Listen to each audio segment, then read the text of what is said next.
Hello dear students, welcome back to my channel physics SPC. Calorimetry का एक question.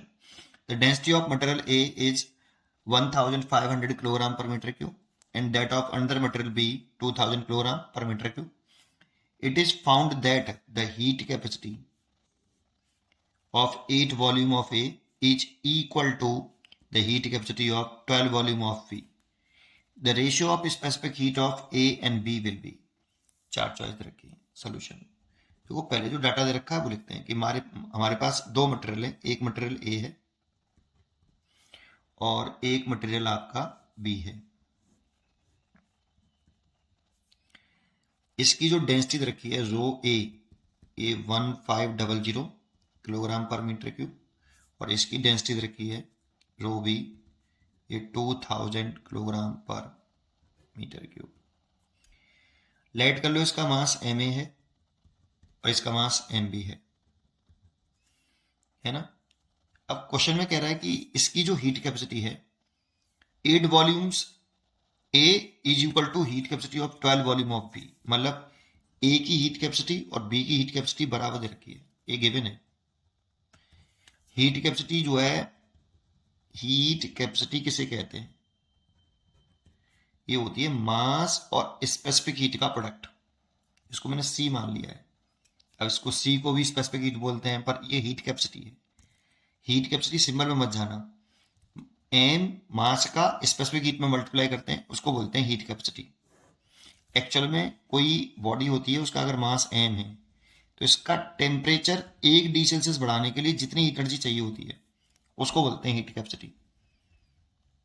इस heat capacity उस heat को बोलते हैं जो चाहिए एक कितने ग्राम का, एम ग्राम का। एम है इंपॉर्टेंट, एम है ना। और जो स्पेसिफिक हीट होती है उसमें क्या होता है, ग्राम, 1 ग्राम सब्सटेंस का होता है टेम्परेचर 1 डिग्री सेल्सियस बढ़ाने के लिए जो हीट एनर्जी चाहिए उसको बोलते हैं हम क्या, स्पेसिफिक हीट। देखो स्पेसिफिक हीट जो फॉर्मूला लगते हैं ना, M into S into delta T. इस वाले केस में इफ एम बराबर 1 ग्राम और डेल्टा टी की वैल्यू कितनी, 1 डिग्री सेल्सियस, तो यहाँ पे लिख दें तो क्यू बराबर स्पेसिफिक हीट, ये होता है। लेकिन इसमें क्या होता है, क्यू बराबर M into S into delta T, है ना। इसमें एम ग्राम का टेम्परेचर केवल 1 डिग्री सेल्सियस बढ़ाना है, तो कितनी एनर्जी चाहिए, क्यू बराबर एम इंटू एस। तो इतनी एनर्जी चाहिए किसके बराबर, एम इंटू एस के बराबर। तो इसी को हीट कैपेसिटी कहा जाता है, हीट कैपेसिटी। पहले तो ये समझो, है ना। तो heat capacity M into S के बराबर होता है। चलो अब क्या कह रहा है, इसका एम लिख लें तो M A into S A, heat capacity लिख लो इसको एम इंटू एस, और इसकी लिख लें तो M B into S B. अब एम ए निकालें तो डेंसिटी इज इक्वल टू क्या होता है, मास अपॉन वॉल्यूम। तो मास इज इक्वल टू लिखें तो डेंसिटी इंटू वॉल्यूम, ये तो आप यहाँ पे पुट कर दो, density of A and volume of A into S A is equal to density of B, volume of B और एस बी, है ना। डेंसिटी ए की रखी हमें 1500, वैल्यू पुट कर दो यार 1500, और वॉल्यूम इसका 8 ए का, तो 8 इंटू एस ए बराबर इसकी डेंसिटी 2000 और इसका वॉल्यूम 12, इसका वॉल्यूम 12 इंटू एस बी। तो S A upon S B पूछ रहा है हमसे, तो ये 2012 ओवर 15,000 वो 1500 इंटू 8।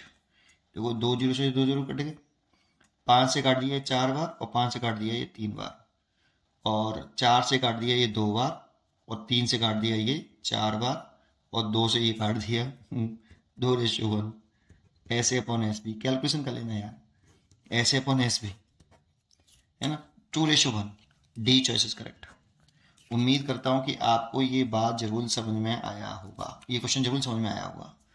पढ़ते रहिए और खुश रहिए। Thank you.